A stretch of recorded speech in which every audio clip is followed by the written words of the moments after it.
నా ఫ్రెండ్ పెళ్లి చూపుల్లో జరిగిన విషయం ఒకటి మీతో చెప్పాలనుకుంటున్నానండి. తనకు ఆ రోజు పెళ్లి చూపులు జరిగాయి. పెళ్లి కూడా నిశ్చయించేశారు. కట్న కానుకల దగ్గరే చాలా ఇబ్బందులు పెట్టారు మగ పెళ్లి వాళ్ళు.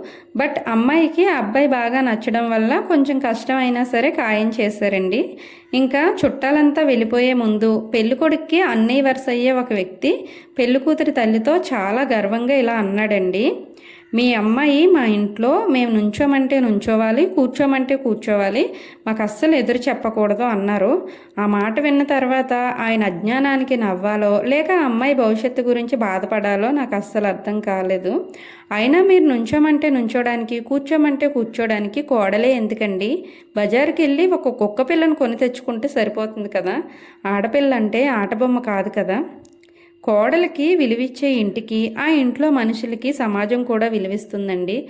అయినా నిందలన్నీ కోడల మీదే వేస్తారు కానీ అడ్డుగోడలు, వేరుకాపురాలు ఇదిగో ఇలాంటి మనుషుల వల్లే వస్తాయండి. అమ్మాయిలు మీ పెళ్ళికి ముందు మీకు ఇలాంటి మాటలు కనుక వినిపిస్తే మీరు నిర్మోహమాటంగా ఆ పెళ్ళికి నో చెప్పండి. ఎందుకంటే మీకు మీ విలువలకి గౌరవం లేని చోట మీరు బ్రతకాల్సిన అవసరం లేదు. ఈ వీడియోపై మీ అభిప్రాయాన్ని కామెంట్లో రాయండి.